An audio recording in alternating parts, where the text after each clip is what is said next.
सबसे पहले top line यानी कुल कमाई पर नजर डालते हैं। कंपनी की परफॉर्मेंस वाकई लाजवाब रही।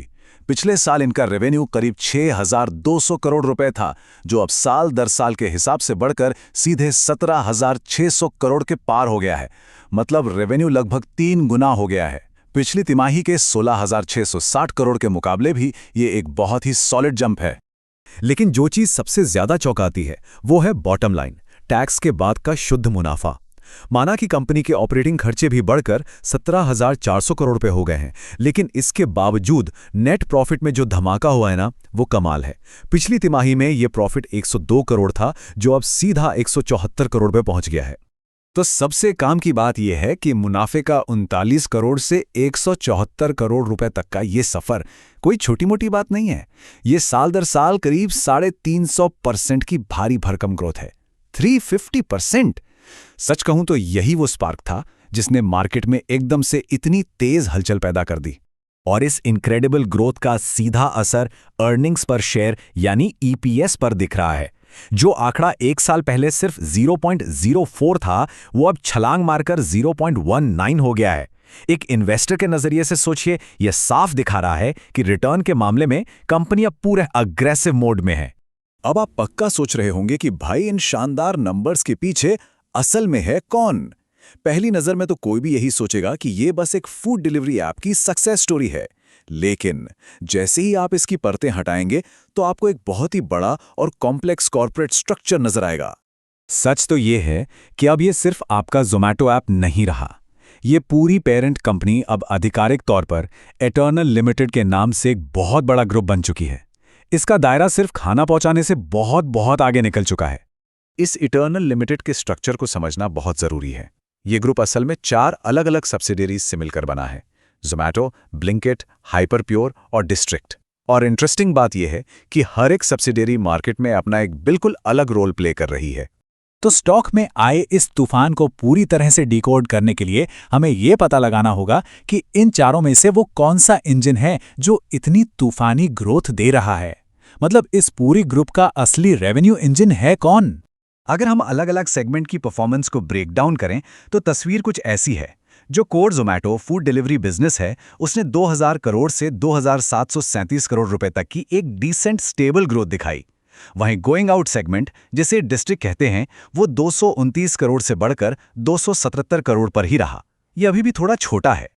लेकिन असली कहानी तब शुरू होती है जब आप B2B बिजनेस हाइपरप्योर की तुलना क्विक कॉमर्स वाले ब्लिंकिट से करते हैं। इन दोनों के बीच का कॉन्ट्रास्ट बिल्कुल साफ है। एक तरफ हाइपरप्योर के परफॉर्मेंस में असल में गिरावट देखी गई और दूसरी तरफ ब्लिंकिट ने पूरे गेम का रुख ही पलट दिया। चलिए देखते हैं कि असली जादू हुआ कहाँ है। सारे नंबर्स यही चीख चीख कर कह रहे हैं कि ब्लिंकिट ही इस पूरी कंपनी का undisputed man of the match है। पिछले साल इसी तिमाही में इसका रेवेन्यू सिर्फ 1,700 करोड़ रुपए था। पिछली तिमाही में ये 12,500 करोड़ हुआ और अब ये रॉकेट की तरह उड़कर सीधे 13,232 करोड़ रुपए के माइंड ब्लोइंग आंकड़े पर पहुंच गया है। ये मैसिव जंप साफ तौर पर साबित करता है कि क्विक कॉमर्स ही वो 100 मीटर स्प्रिंट का चैंपियन है जो इटर्नल लिमिटेड के इस भारी भरकम ग्रुप को अपने कंधों पर खींच रहा है। इसी के दम पर यह phenomenal year on year growth मुमकिन हो पाई है। लेकिन यार, यहां पर हम वापस उसी शुरुआती मिस्ट्री पर आ जाते हैं। अगर नंबर्स इतने ही फाड़ू थे, इतने शानदार थे, तो नतीजे आने से पहले दोपहर 3 बजे तक स्टॉक 4% नीचे क्यों पड़ा था? मार्केट में इतनी घबराहट क्यों थी? तो इसका जवाब है एक बहुत बड़े कॉम्पिटिटर का डर।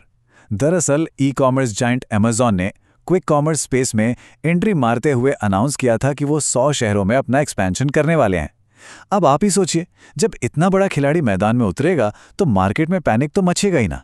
लेकिन जैसे ही 3:04 पर अर्निंग्स रिपोर्ट बाहर आई, इन्वेस्टर्स की सांस में सांस आई, क्योंकि उन्हें यह समझ आ गया कि इस भयंकर कॉम्पिटिटिव मार्केट में ब्लिंकिट पहले से ही 45 से 50% हिस्सेदारी पर अपना मजबूत कब्जा जमाए बैठा है।